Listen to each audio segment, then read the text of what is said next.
Good afternoon, everyone. Welcome, welcome, welcome. I'm Farah Belizario, and today we are doing situational awareness for real estate professionals.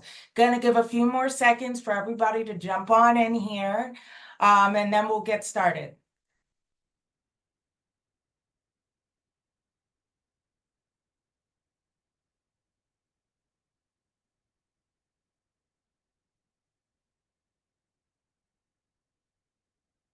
All righty, welcome everyone. Like I said, I'm Farah Belizario, and today we have the distinct pleasure of bringing to you situational awareness for real estate professionals. It is going to be presented by John Cross, who is the founder of Black Ops Tactical Consulting. John, whenever you're ready, feel free to take it away.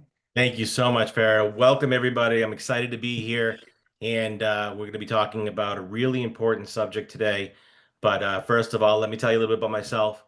My name is John Cross, and I am the founder and lead consultant for Black Ops Tactical Consultants. We are based here in Fitchburg, Massachusetts, which is about 45 minutes west of Boston. And I live here with my three beautiful daughters and my wife. I am an avid outdoors person. I love being in New England. My background is law enforcement.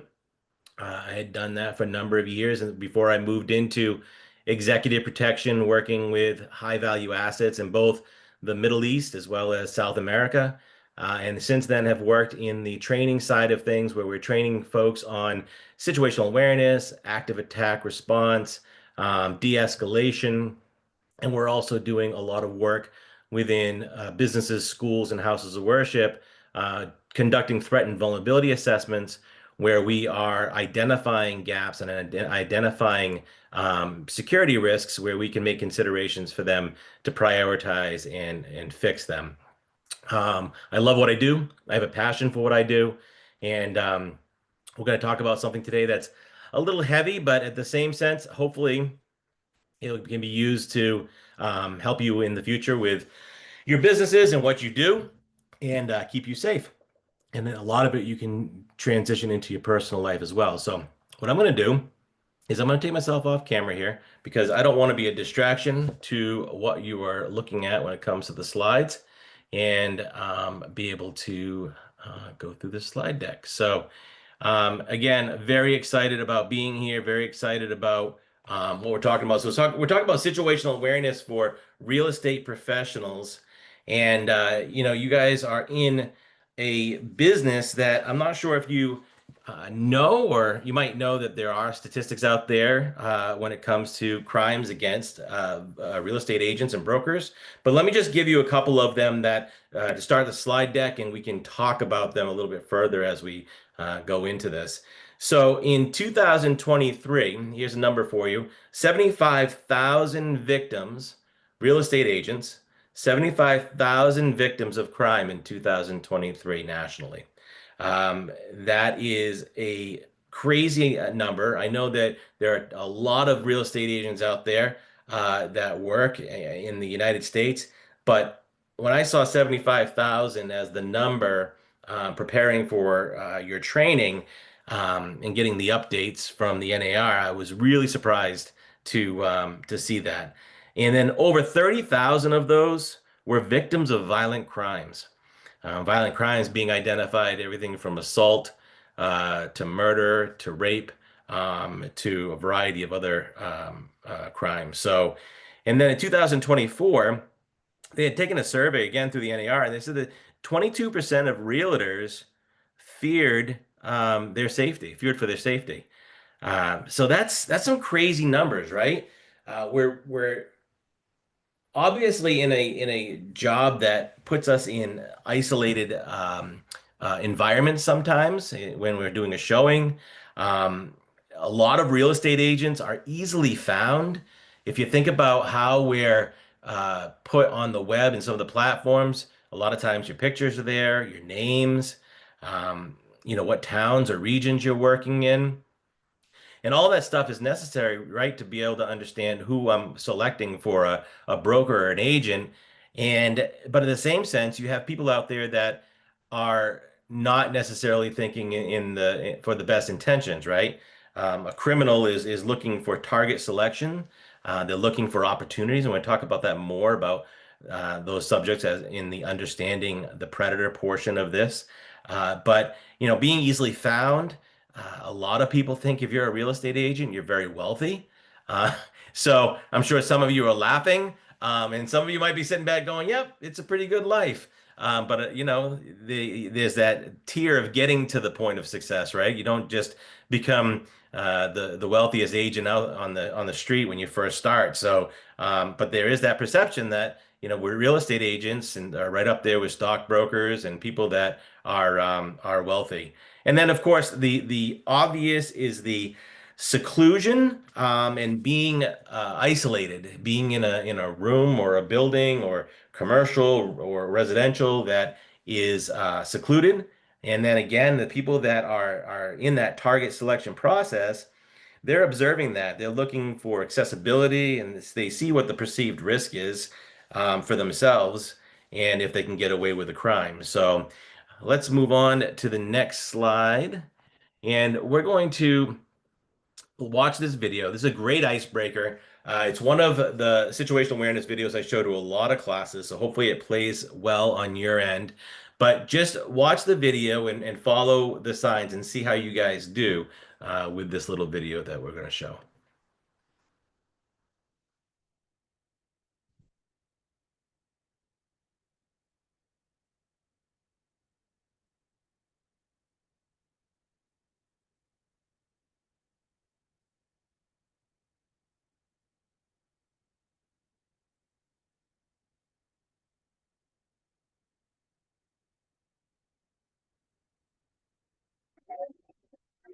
Here's your challenge. How many times is the yellow backpack pass? Go.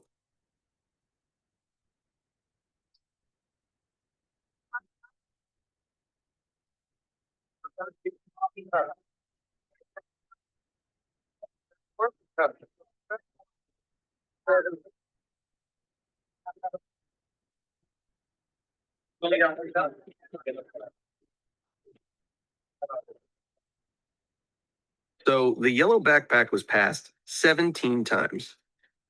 But how aware were you? Did you notice that our scene moved outside? What about the student who put on a hat and switched books? Or the woman dropping the suspicious package? Sometimes it's easy to miss the obvious. Your next challenge: be aware of your surroundings.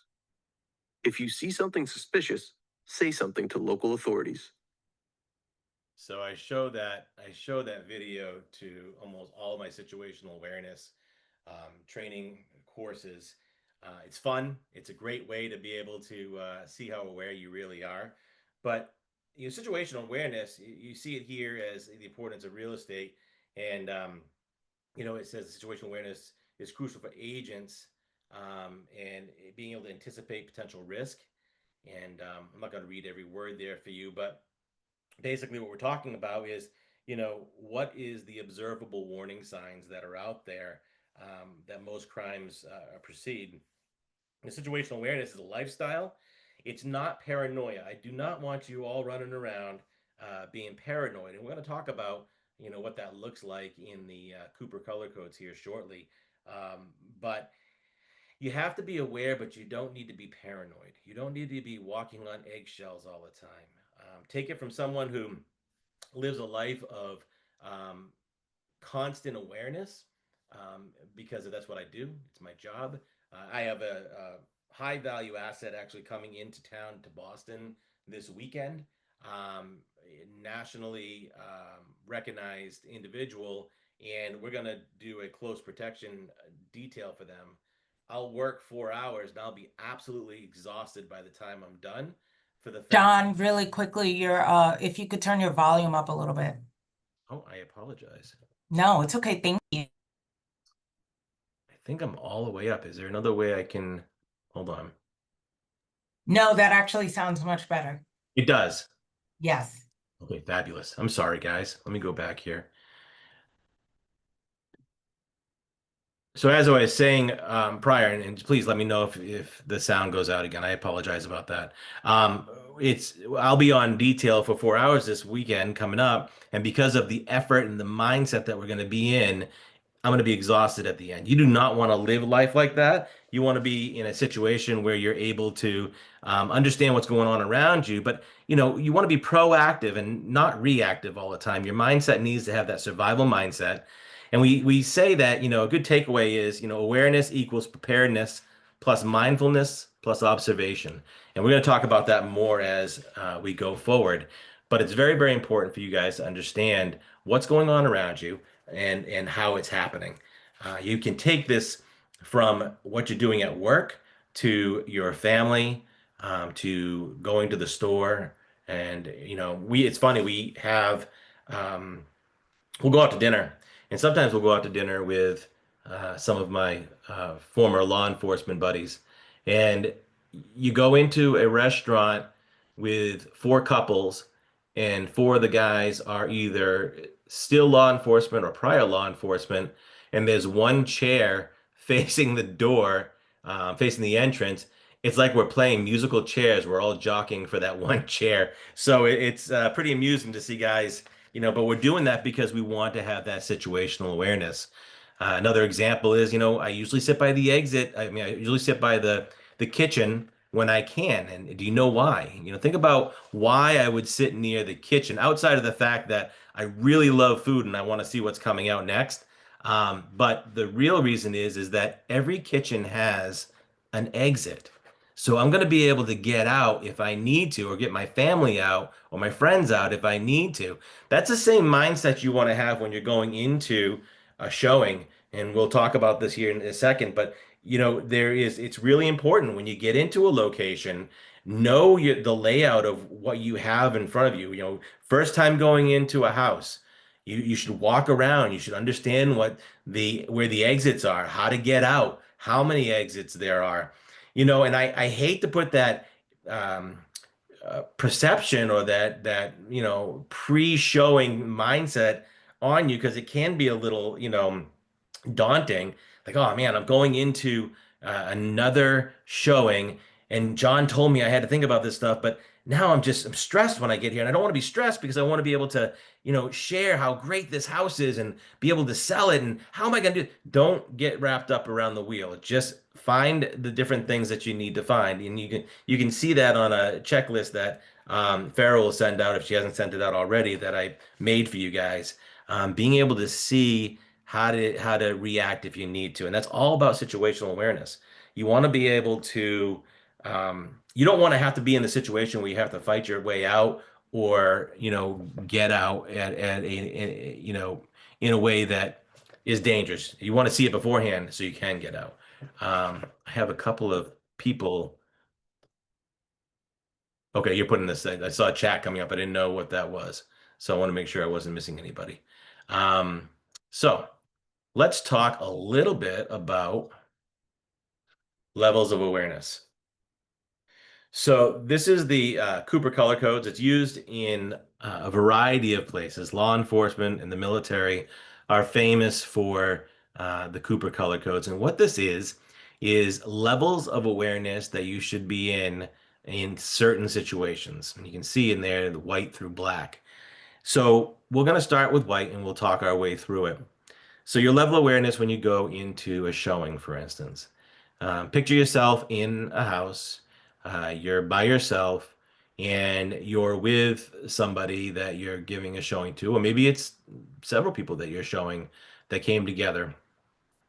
You're not going to want to be in white in that situation. White is I'm home, my doors are locked, I got my big bowl of popcorn, I got Netflix on, and I'm good. I don't have to worry about much. That's white, and that's really the only place that you should be white throughout your day. And again, I know it sounds daunting and it sounds a little exhausting, but when you're sleeping and when you're home and the doors are locked, white is good. Otherwise, you should be yellow, and that's a prepared, alert, and relaxed state.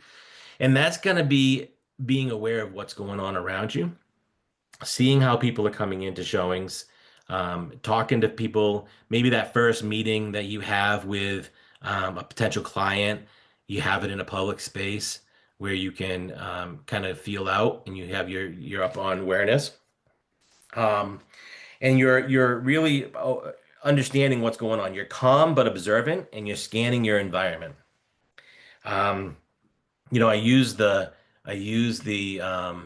example of when I'm out and about with my family, and maybe I'm at the mall, which I don't really go to anymore because Amazon's the greatest thing ever. And I just, if I need a box of Q-tips, I can order that from Amazon. I don't have to go anywhere. The smallest little thing.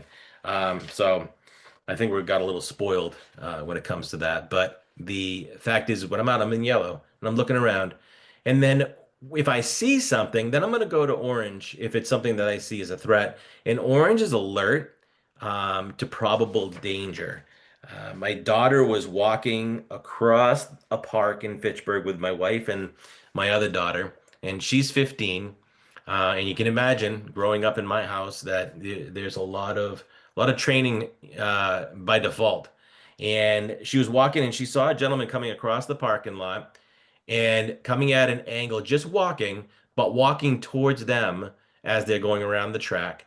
And she just kind of tugged on her mom's coat and she said, "Mom, I don't know what's up with this guy coming towards us, but just want to make you aware." So she's aware of what's happening, but she's gone to orange because she's not sure what's going to happen at that point. She's a little concerned, but it ended up being that it was nothing. He was just walking towards the park and ended up turning before he got to them. But she was in orange until she was 100% sure, and then she dropped back down to yellow again. Now, if it's a situation where it absolutely is a danger and a threat, and you are in a showing and you realize that I am now in danger, and I have to do something, so you go from orange to red. And red is really the action mode, and you focus on the emergency at hand and what's happening around you. Understand though, when you go to that level, you have to be careful about pushing your vision out. You want to make sure that you're able to identify the threat's confirmed, and that you can either, first thing is escape, right? If something was to happen, you want to get out. You leave your purse or your keys or your wallet or whatever's there, and you just scoot, get out of there and just keep on going until you feel safe. And at that point, call a colleague or a family member or the police and have them escort you back to the residence. But don't worry about leaving doors unlocked. Just get out. Um, so that's your action. And then black is the panic. That is your fight or flight mode. Breakdown of physical and mental performance happens at that juncture. And you got to be really careful because that's when you start to get tunnel vision. That's when some people pass out. Some people, not to be crude, but that's where you have people pee their pants. They just absolute fear and frozen.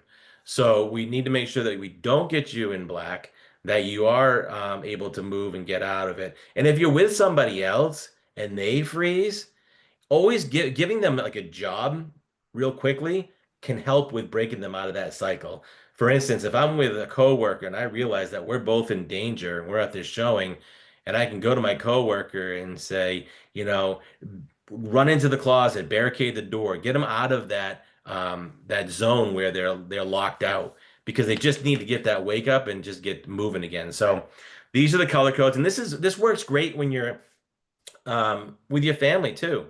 Um, Being in yellow is where you want to be at a ball game, being out at the stores, being at church, being wherever you might be going, and being aware of what's happening. What happens after that, and again, condition yellow, what you want to remind you, condition yellow is relaxed and ready. So we want to understand that it's not to be ready to jump to red right away. I have my buddy Toucan Sam here. He's questioning why we have OODA loops instead of Fruit Loops for all my folks that remember Toucan Sam on the TV on Saturday morning cartoons. But the OODA loop is a great tool to use, and you use it every single day, and you don't even realize you're in the UDA, but you are. And I will make a easy example for you. So I'm hungry, and I get up and I go to the refrigerator. So I'm open the refrigerator and I am observing at that point, what's in there. I orient myself and I then decide what I want to have and then I act on it. That's an UDA. You're driving down the road. You observe that a tire falls off the car in front of you, and then you quickly turn after you orient yourself, you decide, and then you turn and you act. The OODA loop is very fast, seconds, and everybody does it. It's all part of the way that we're built. You just don't realize you're doing it. You just need to make sure that your OODA is sharper than the other person's. So you're in again, a showing, and I use the showing example as a primary because that's the area, that's the time where you are most secluded and exposed to possible risk. A lot of cases that have come through for violent crimes had to do with that one person being in a house alone. So observing what's going on around you, understanding that you have these natural signs, these gut feelings are early warning signals from your brain's threat detection system. You are designed to see and understand when there's a threat. And then, you had that bad feeling, right? You got the hairs that stick up on the back of your neck. You understand that there may be a threat there. And, the OODA works together with your level of awareness. Always trust your intuition over politeness, right? You want to be able to leave if you need to and act early. So if you're in a situation and you're observing what this gentleman is doing, for instance, and you feel as if he keeps on locking you in certain rooms, and I don't mean literally locking you in a room, but blocking out the way your exit. He is asking for you to go into certain rooms in certain ways. He's kind of controlling the showing. He is putting you in areas where you don't want to be. He's target glancing, meaning he might be looking at your purse or wallet or keys. He gets agitated when you start talking about maybe you bring up a husband or a wife, or you bring up a relationship and they start getting agitated. Those are all things that you're observing and orienting. You're trying to understand, is this something that is the baseline of what should be going on right now? Or is it an anomaly and it's coming out as an absolute warning sign, red flag? Whatever you do, if you feel as if you're in danger, you need to get out. You need to find a way out of that situation. If it's a matter of closing out that showing and saying that you'll have to reschedule and you get in your car and you leave without incident, if it ends up being a situation where the person tries to control you and keep you there, you escape, you do everything you can do to fight your way out of that situation. Um, you have no reason to stay there. You're not to put yourself in that risk, and then you get yourself into a safe area. Don't ever override your intuition for social comfort. You want to make sure that if something feels wrong, it probably is. That's why you have that intuition. Now, I'll tell you, it's funny. I had an incident take place when I was in church one day. I was sitting on the right side of the church, and over my left shoulder, I saw somebody standing there, a gentleman, and he had a backpack on, and his movements and the way he was acting was not of the baseline. It wasn't what other people were doing. It was out of the norm. And me being me, and got up and I kind of walked around the back end and came up from behind him just to get a better look to see what's going on. So I observed it. Now I'm moving into an orient, right? I'm going to orient myself to make sure that I understand what is happening, and that if it is indeed not within the baseline and it is an anomaly, then at that point I have to decide what I'm going to do, which I did, because when I came around and I saw him, with a better view, I saw that the backpack was a baby bag. And the reason he was jockeying around and moving back and forth was he's trying to keep his almost 2-year-old in one spot. And the child was kind of wandering around and he was playing goalie. So at that point, I acted and I went back to my seat. There was no harm, no foul. So, I'm not saying that if you see something that might be a danger, go up to them like I did, and try to confront it. That's just who I am, and that's my makeup. But I am saying that if you see something like that, get out of the scenario that you're in, get out of the situation, and make a decision based on your intuition and not that social comfort that you want to show others. So. Every environment carries its own risk, and it also carries its own escape options. So you want to understand, what that looks like as well. Is there a lot of furniture in the place you're going to? Is there some things that you could put in between you and somebody else if you needed to? When you get to a showing or an event, make sure you know your surroundings, understand the exits and the obstacles, get a clear understanding of where cover is, and understand the difference between cover and concealment. So if I am going to be standing behind a paper divider, like one of those fancy bifold dividers, that's concealment. That's concealing me from something that may come after me, like a gunfire, for instance. Cover would be something that is like a concrete barricade, something that is hard, something that can stop a bullet if you need to. So understand what, cover looks like. What is it around there? Standing behind a sheetrock wall is not going to be cover. That's concealment. Or pretty much any round can go through sheetrock. So understand that in the environment that you're in. Know your escape paths. Know where your car is parked. Try not to be in a situation when you show up for a showing, how many park in the driveway? And then when you park in the driveway, do you pull all the way up front to the very top of the driveway? Because if you are, you're putting yourself in a situation where that person can come in and they can block you in. They can block your path from getting out if you needed to get to your car. I would also encourage you to, if it's in a fairly safe neighborhood, you don't think it's going to get broken into, leave your car unlocked or be able to unlock it quickly if you need to get into it and get out. And again, if it's a situation where it's absolutely not an option to get in the car, you run, and you run as far away from it as possible, far away from it as possible. I would also encourage before you get to the showing itself that you do an outside view of what's going on around you as well. What's happening? Is there houses around? Is it in a real rural area? What does the surroundings of the house look like? Is there easy retreat if you need to get out, or is there water, around a portion of the house where you wouldn't be able to get out? Is there a fence?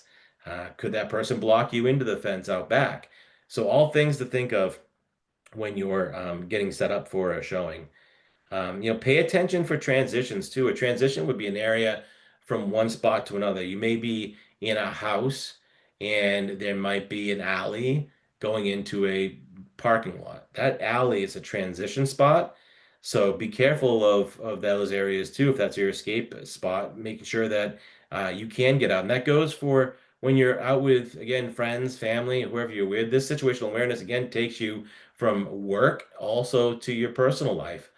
If you're coming out of dinner and you're with somebody else and you're just walking towards a car or walking towards an area, understand your transition and the choke points. Make sure that you're not walking in an area where a couple of people could attack you if they had the opportunity. And make sure that it's in a well-lit area.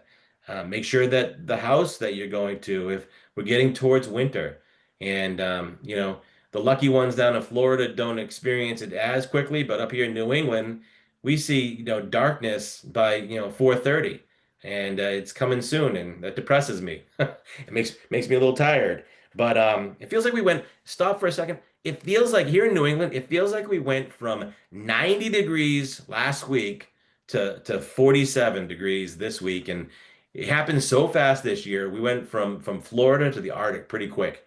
So I guess that's my own fault for living in New England. But anyway, I digress. So just make sure that if it is dark, that you have all the lights on the property. Make sure that you're well lit. So just things to think about as you're getting ready for um, those showings.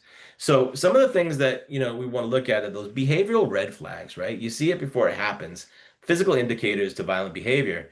Um, how about this one? Client insists on meeting alone at odd hours. How many of you are going to do that? It's been let's put a variable in there. It's been a really hard quarter and you just want to close that deal. Are you going to go and risk your safety because of, wanting to get that deal closed? So remember, use common sense as you're setting up your showings. You're going to be in isolated locations sometimes, so you got to be careful with that. Your client or potential client becomes angry, argumentative, controlling during discussions, or again when you're bringing up maybe family or boyfriends or husbands or girlfriends or whatever. It comes up in conversation. It comes up with me all the time. Hey, so where are you from? Oh yeah, you live there. My family. Blah blah blah. So it can come up in casual conversation. And then, displays intense mood swings, agitation and frustration, things that are gonna, come out without clear reason. Appeared fixated on you personally or overly interested in your background. Look, we again are looking at people that are going to go through the target selection process with you. It is a clear process that happens with people that are involved with criminal behavior. So you want to make sure that you understand that, when that type of interest comes up and they're fixated on you, that they might be interviewing you.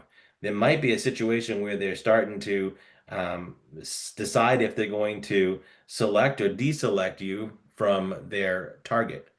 Um, the shows jealousy and resentment, and we talked about that.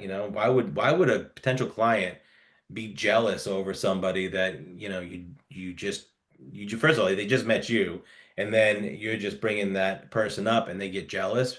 How long have they been maybe watching you or looking at you know photos of you from the web, and understanding that that person might be fixated on a certain person, a certain agent, and they're there not because of the house, but they're there because of you. So you have to be able to disseminate and isolate, is this a good thing? Is this a real, potential client, or is this someone that is looking to target me? And then, in that client selection process, whatever way that you do it at your agency, it might be worth, and it's in the handouts that I gave Farah, might be worth just having that interview on the phone and then meeting at the office and getting an idea of what this person is like and who they are. Hey, we would love to do that showing for you. Would you mind getting together? Let's go to Starbucks and just meet real quick, and I get a better understanding of, what your needs and wants are when it comes to your next home. Make it friendly, but understand that you're trying to feel out this person as much as they're trying to feel you out. So understand that. And then, if they refuse to provide identification or valid contact info, you find out that, the address that they gave you for their current address is not a real address, or it's not their address. They refuse to get lender pre-approval. All things that are really important to think about. And, concerning communication patterns that go with that, they make inappropriate or suggestive comments. They're invading your personal space. Look, we all have that 3-foot bubble, right? And I'll tell you, I have this one person in my life, and he's a nice enough guy, and is someone that I see from time to time each week, but he likes to get in my personal space.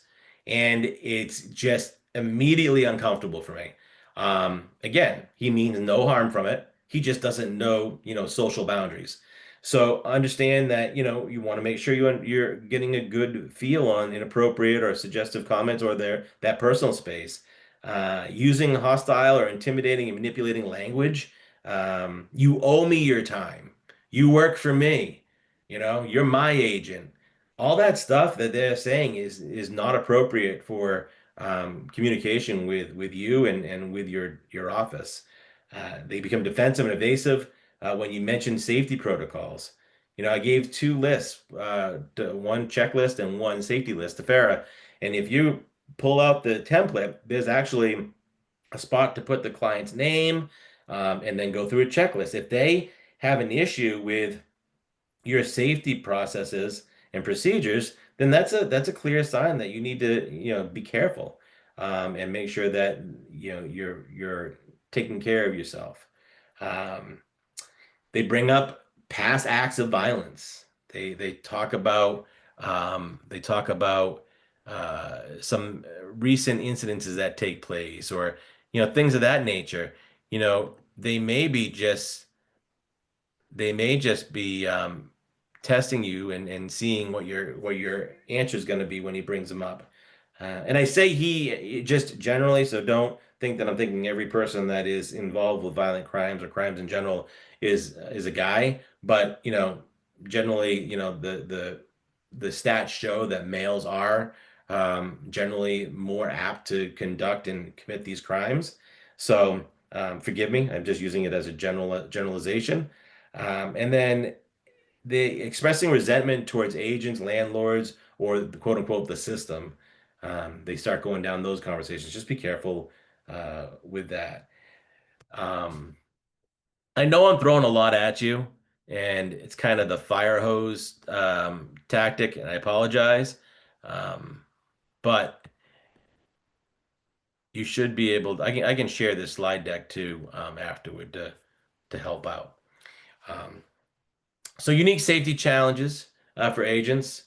So, real estate professionals encounter unique situations. Again, we've talked about this uh, kind of in length, but when you're meeting clients and you're showing properties, you have to have that heightened situational awareness. You want to make sure that you are keeping yourself safe.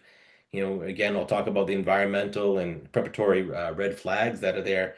Client arrives with unexpected companions in multiple vehicles. That is a clear sign that something is not right. I'd love to hear from some of you. We have a little bit of a question and answer here in about 10 minutes. I'm not sure how successful we can do that with the amount of people that are on here, but maybe Farah, we can take some questions that I can answer either through email or maybe in the chat box. I can answer a few of them, or even I'd be interested to hear some of the shared stories that have happened to some of you, so to help each other out with your colleagues. So, they arrive, they bring large bags, tools, or concealed items with no clear purpose. Also, a clear sign that there's something wrong. So, know your environment. We've talked about that. Bear with me a second here. I'm going to go to the next slide.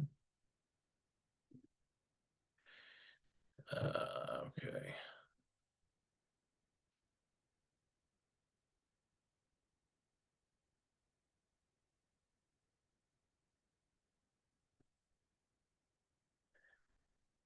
So this is again just talking about what we talked about, the situational awareness, and we're going to talk about de-escalation. So pre-incident, we've talked about the warning signs, understanding the early warning signs, environmental awareness. We talked about that. We've talked about some of the pre-attack indicators. If the client is scanning, which means looking for witnesses or escape routes.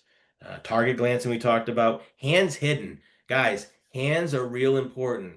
When we see someone's hands, we know that we can get a good gauge of what they're up to and what they're doing. I want to see people's hands. I want to know what they're doing, because that's one, being within a arm's reach, having a distance is really important.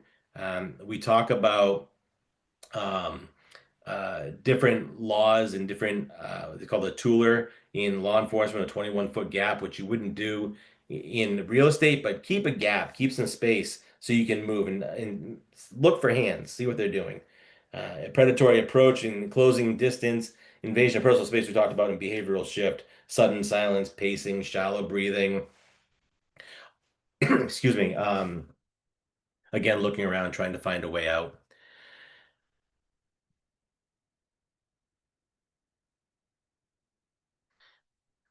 So I'm not, I'd love to hear some of the things that have gone on in your careers.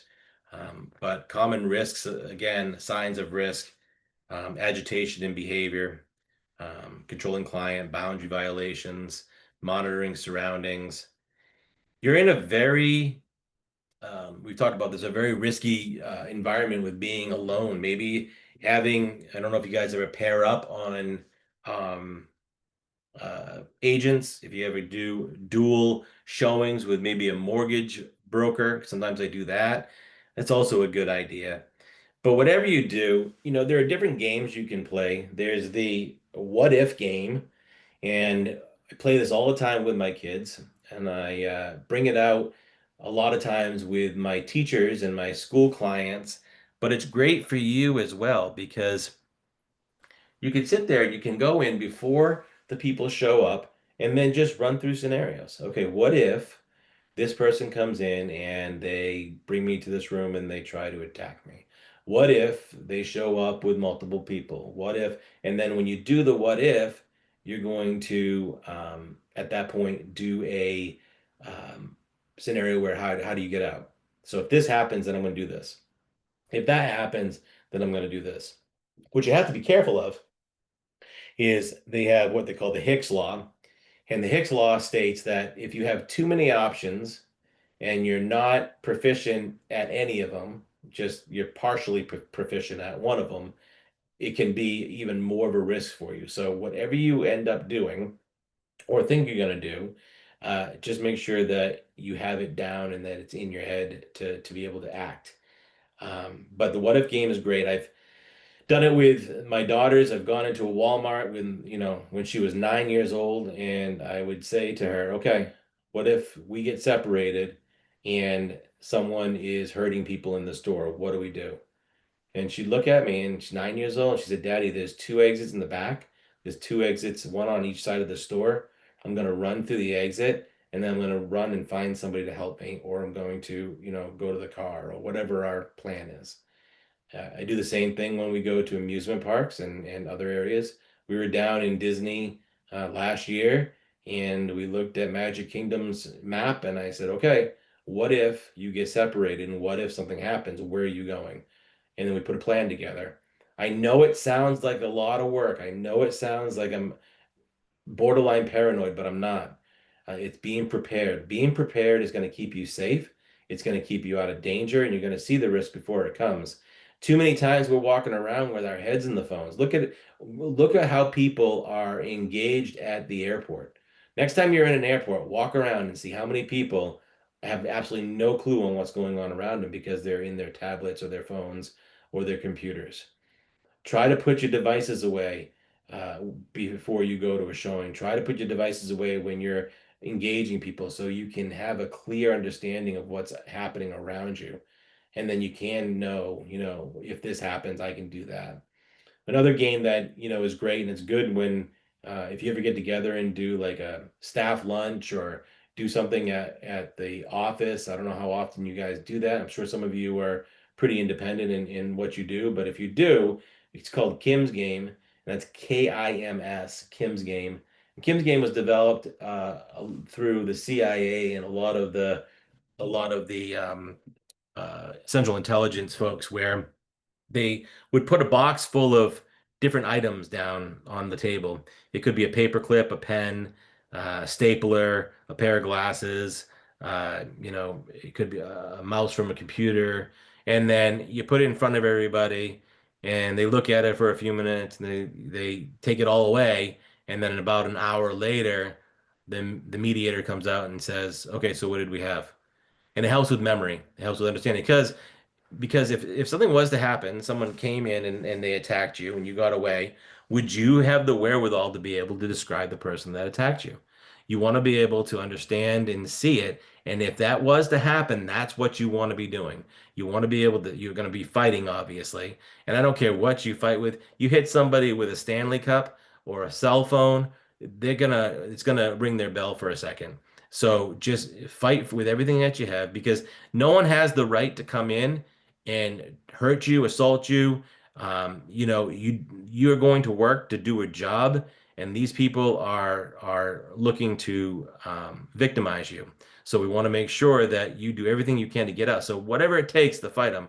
But while you're fighting them, you want to try to get the best view as possible, or even better, when you're talking to them, make sure that you are observing what they're wearing and how they look. Because if something was to happen, or you went into the back room and you had a purse or a wallet there, and then you come out or a cell phone and they're gone and your stuff is gone, you want to be able to say, hey, yeah, he was 5'11", brown hair, blue shirt, and had khaki pants on, and this is what he looked like. He was about 35 years old. So observing before anything was to happen is key. And if God forbid anything was to happen in the way of an attack, being able to respond in with the police and say, this is what he was wearing, this is what they looked like, so they can get started on trying to apprehend them. All right, I'm going to play this. This was a clip that I had, but I thought it was an eye opener. It was for me anyway. At 11:30 on Sunday morning, real estate broker Donna Hetzler pulled up to this townhome in Commerce City for her open house. A man came to the door, interested. He was asking the right questions about how long it had been on the market. We talked about loans and what he might qualify for. Hetzler showed him the layout. Then he wanted to see the rooms upstairs.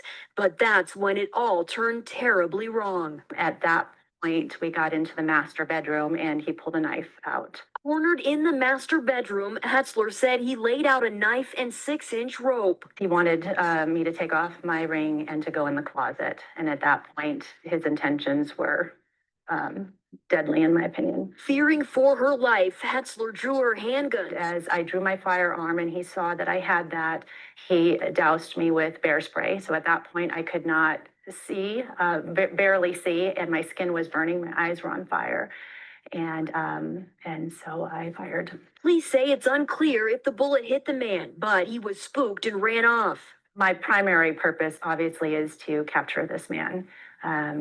We want to get him off the streets so we live in a safe society. Meanwhile, Hetzler hopes to encourage other women to be prepared for the unthinkable. I have heard about fearing open houses. I don't live my life in fear. I live my life in faith, and faith trumps fear. And what might be this man's downfall is that Hetzler got a very good look at his face. Right now, she's working with detectives to come up with a sketch. They're hoping that will generate tips and ultimately lead to an arrest. Live in Commerce City, Kristen Hobrick, Fox 31. So I thought that was a good example of what can happen. And some of you may have your license to carry or concealed carry, and that may be a choice that you make. But again, remember that those are situations that you still have to be able to clearly uh, explain to law enforcement why you did it and what the situation was. In most cases, if you are in that situation, I encourage you that if you ever end up carrying a firearm, that you do two things. One, you get yourself a USCCA membership or a membership like it, where it is going to cover you for any legal fees or any legal issues that you have as a result of defending yourself. And that is not just with firearms, that's in general defense.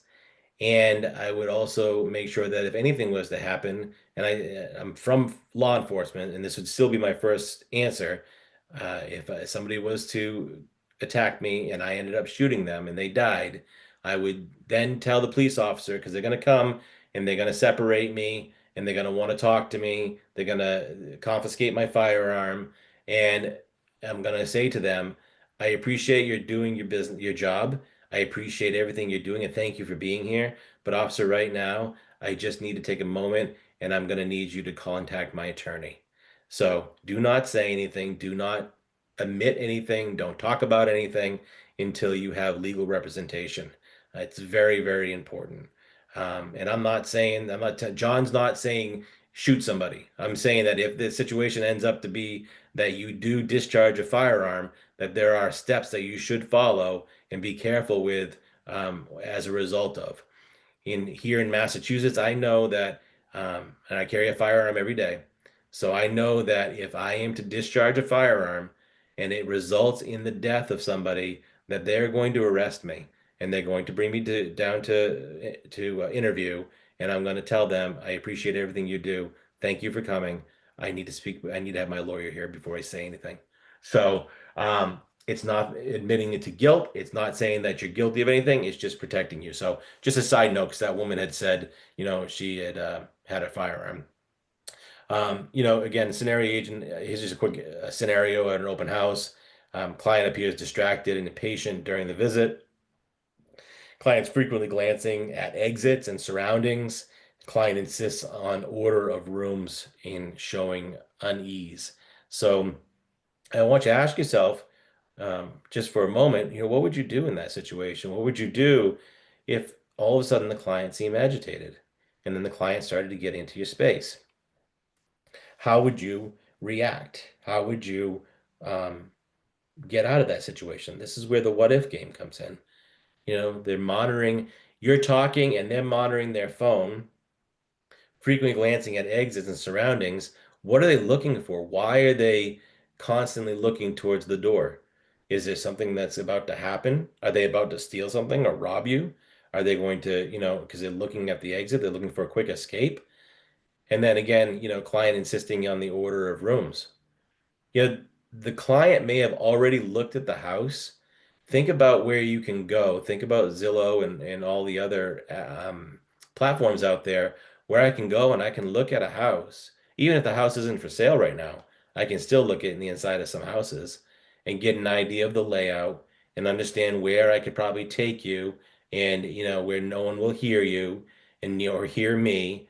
And, those are things that you have to really be conscious of and be aware of that that escalates the danger even more so because now I have a virtual floor plan of what I can do and where I can do it without anybody even knowing. So just keep an eye out of people and how they act and some of those physical tells that they're giving you. De-escalation techniques, if it does get hot, if it does get in a situation where you do need to de-escalate, it's very easily done.